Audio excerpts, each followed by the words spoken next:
क्या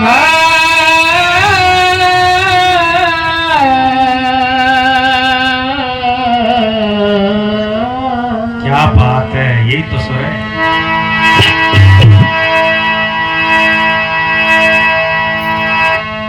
सदगुरु के दरबार में, सदगुरु के दरबार में कमी कहूँ कि ना बंधा मोल पावे नहीं, चूक चाकरी। जय हो माय। देखिए, सदगुरु के दरबार में किसी बात की कमी नहीं है। कमी है तो केवल लेने की है। और कितने भाई बहन भौतिकता में धन मांगते रहते हैं कि गुरुजी कछु सट्ट वट्ट बता दें कि ना, गुरुजी कछु बताए दे को नाती जन्म है को नाती, गुरुजी बताए दो कुछ फलानो काम बनाने के लिए 52 बीघा जमीन ना हो जाएगी कि ना हो जाएगी। बंधुओं, ये धन नहीं है। गुरु तो वास्तव में आत्म रूपी धन, उस धन के लिए इशारा करते हैं। क्योंकि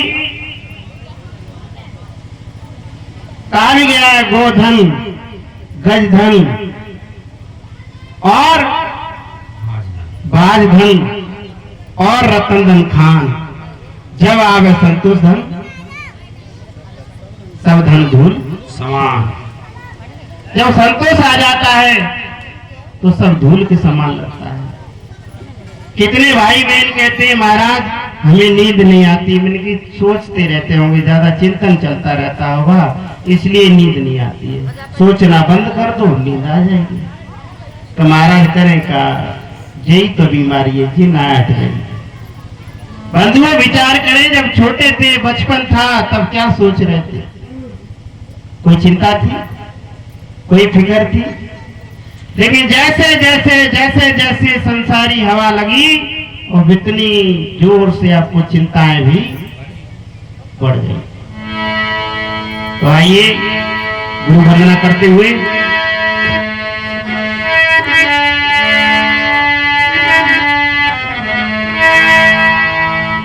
गुरुदेव मेरी नैया उस पार लगा देना,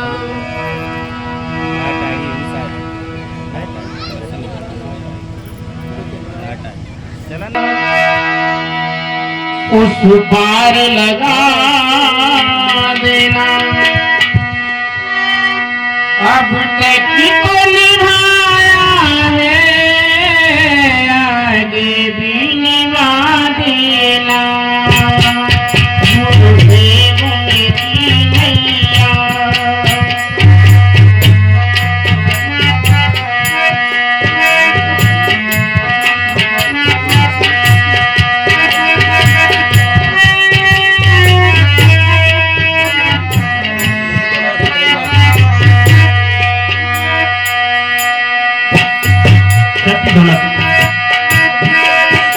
गुरुदेव मेरी नैया उस पार लगा दिया।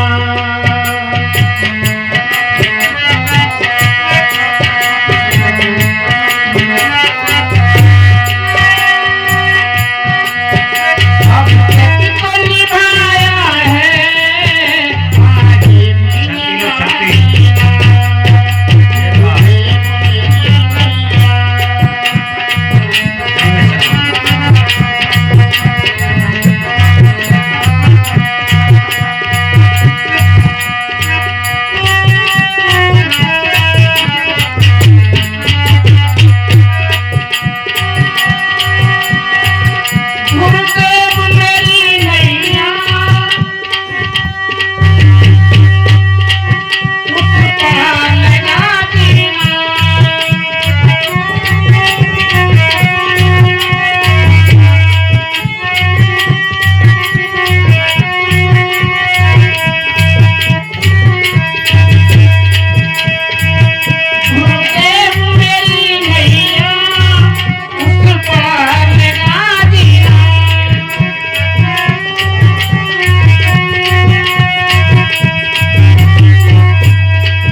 निभाया है, आगे भी निभा देना, पार लगा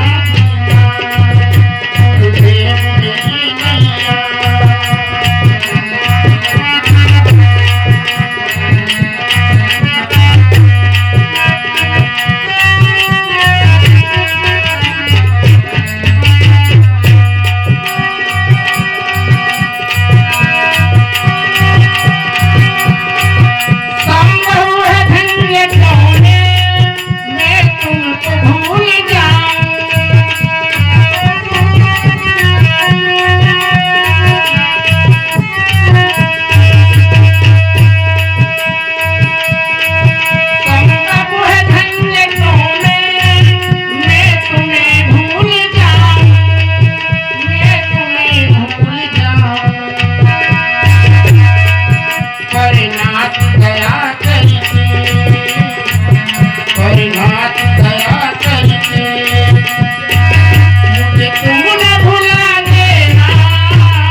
अब तक तो निभाया है, अब तक तो निभाया है, आगे भी निभा देना, पार लगा गुरुदेव मेरी नैया।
सामने रखी है। हाँ जी बोलो।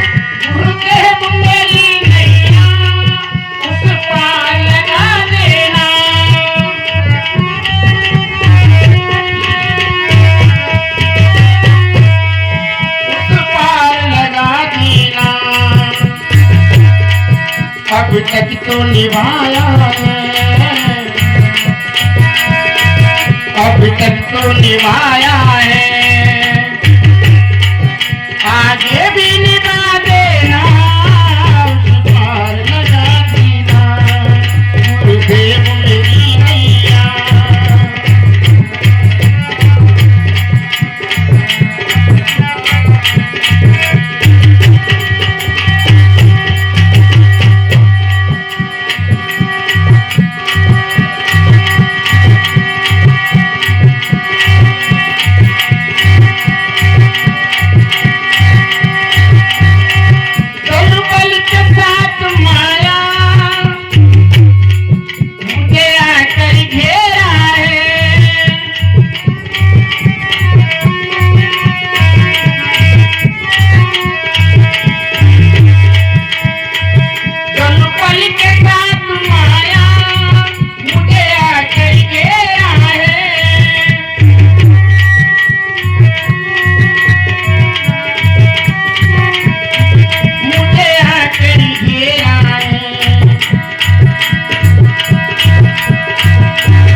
मुझे कितना रहना,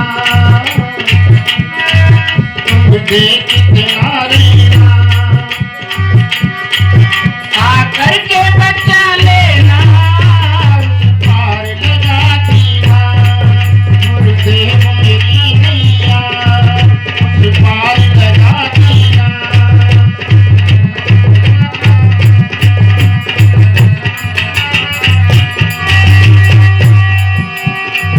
गुरुदेव मेरी नैया, उस पार लगा देना।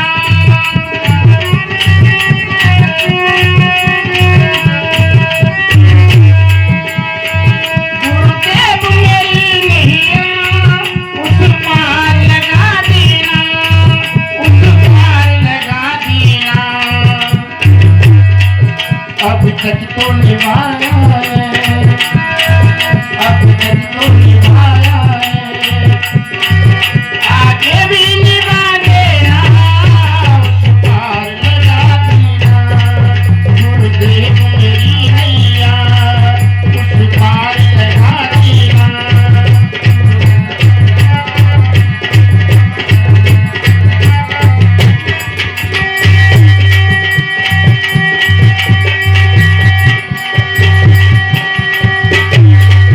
तुम तो मेरे देवा, तुम देव में पुजारी,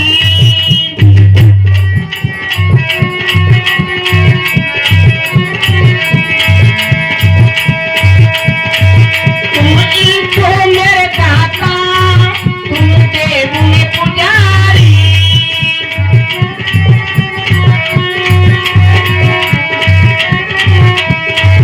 तुम देव में पुजारी,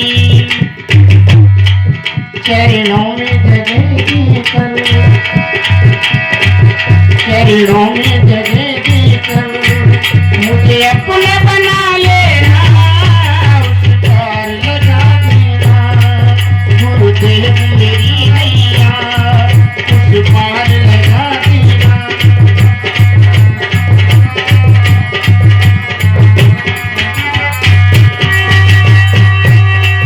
गुरुदेव मेरी नैया, उस पार लगा देना।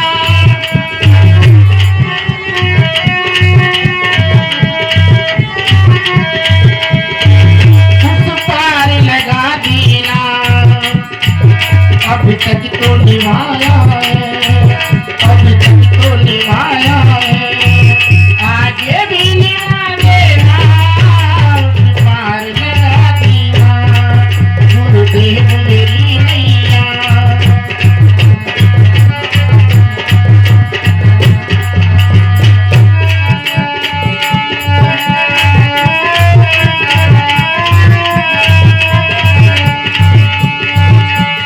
और एक गाछ खड़ोटी रे, और एक गाछ खड़ोटी रे, गुरु मन ले लई शरण तुम्हारी दास।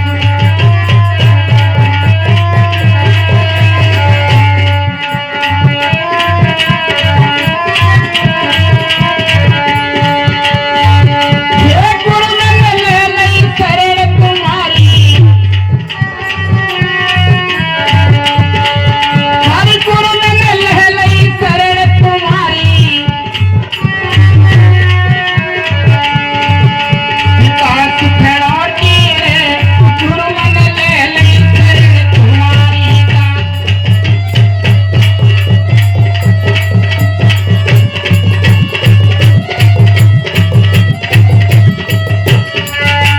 बोलिए गुरु महाराज की, संत समाज की, भक्त समाज की।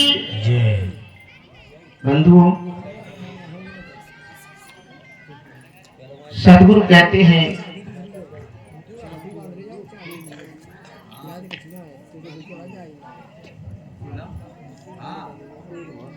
ये बातचीत गुरु भक्ति कर देते हैं सकल पाप का नाश, जैसे जिंदगी आपकी पड़ी पुरानी घास।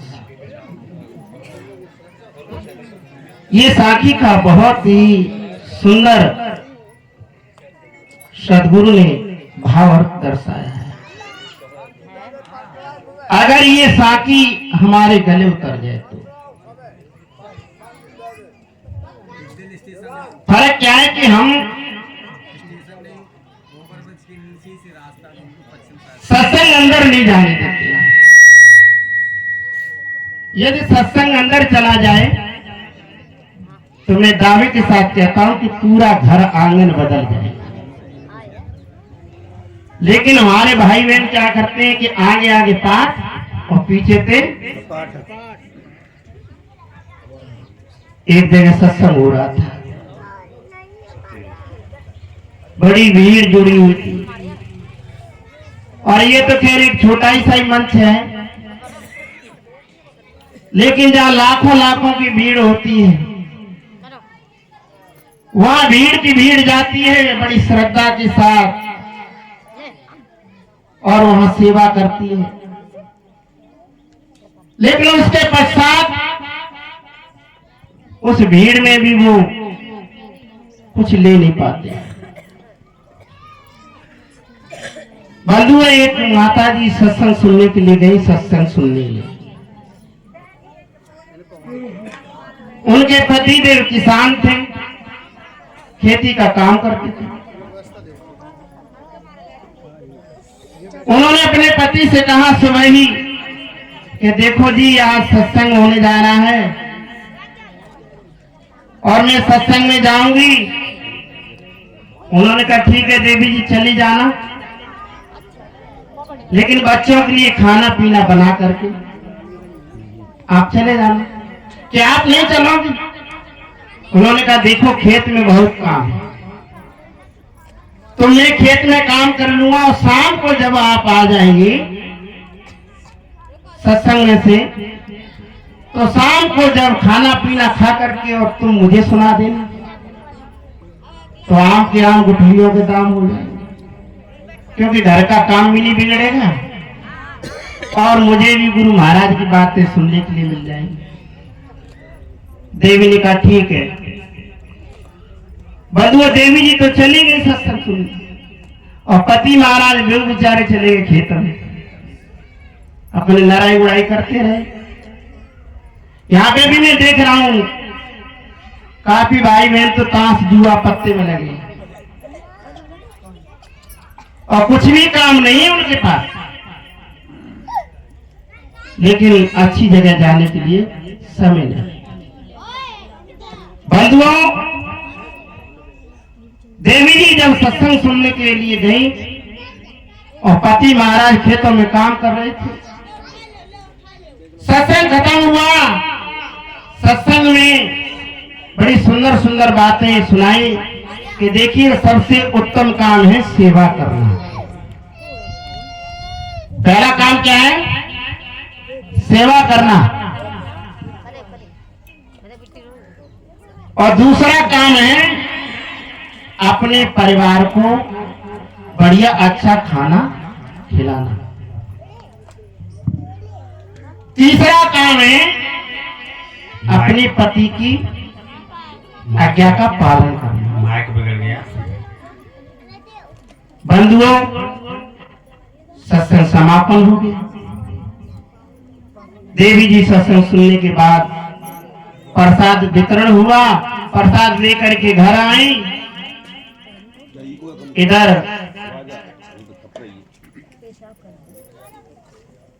शाम को पति महाराज घर पे आए। बंधुओं उन्होंने पानी पिया और जब चारपाई में लेटे थे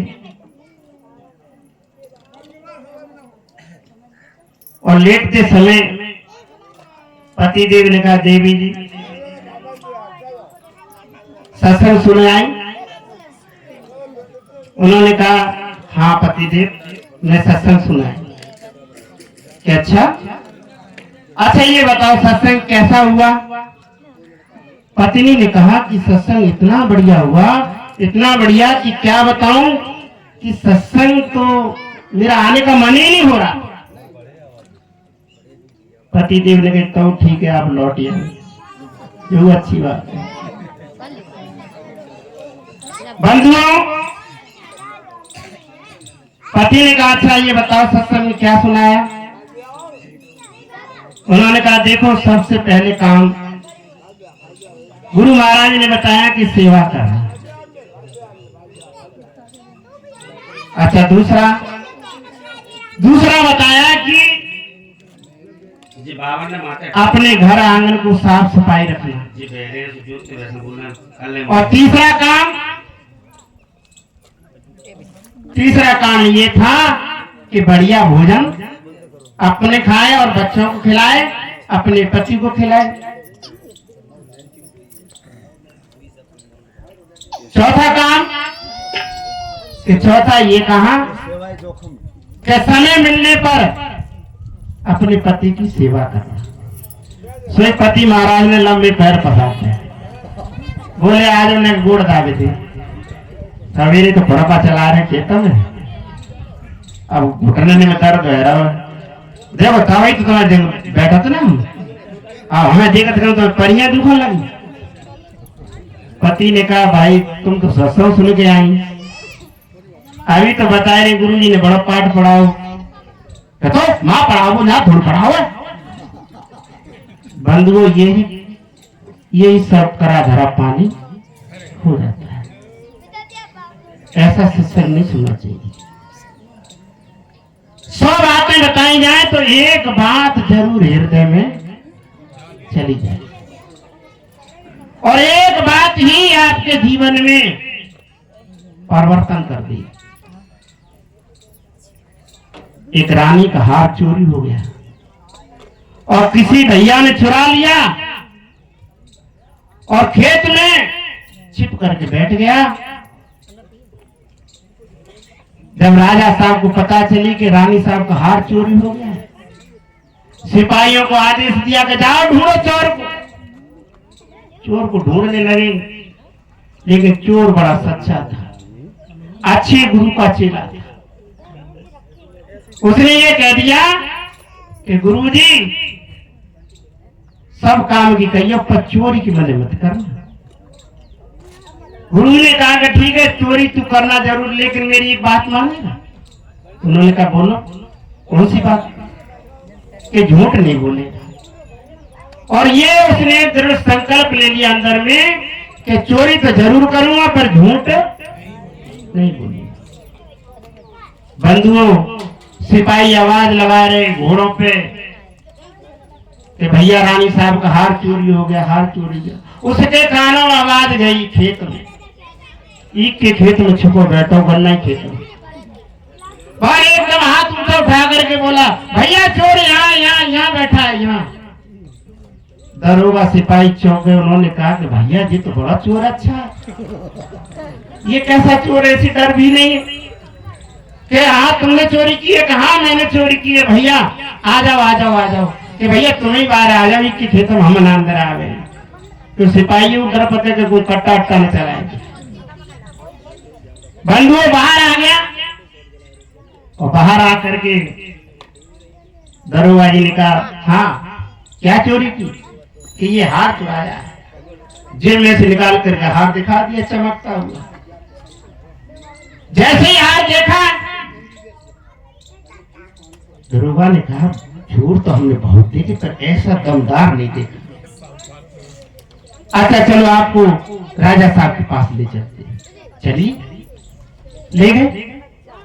राजा साहब ने पूछा कि आपने चोरी की? हाँ बिल्कुल की हजूर। कि चोरी क्यों करते हो? कि ये तो मेरा काम है, अगर आपको चोरी ना करनी पड़े तो और ही अच्छी बात है कि आज से मैं आपको अपना मंत्री बनाता हूं।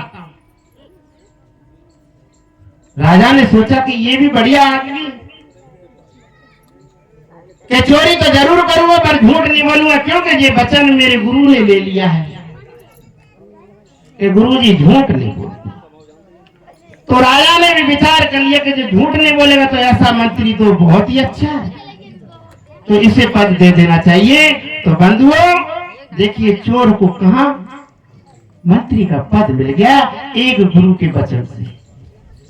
तो मेरा आप सबसे निवेदन है कभी पत्नी पति से चोरी ना करे, और कभी माँ बेटे से चोरी ना करे, और कभी कभी पति भी पत्नी से चोरी ना करे। पर आज तो बहुत गड्ढम गड्ढा है मामला, है ना। तो बंधुओं, मेरे लिए थोड़ा ही संकेत हुआ, और फिर समय मिलेगा तो फिर दूंगा समय। तो इन्हीं बातों में गुरु भक्ति कर देते हैं सकल पाप का नाश, जैसे चिलगी आपकी बड़ी पुरानी। इस साकी से मैंने थोड़ा अपना गंतव्य रखा, विचार रखे। पुराने से पुराने संस्कार अगर सदगुरु की अच्छी सीख, शिक्षा, ज्ञान मिल जाए तो बंधुओं, पुराने से पुराने संस्कार आपके ध्वंस हो सकते।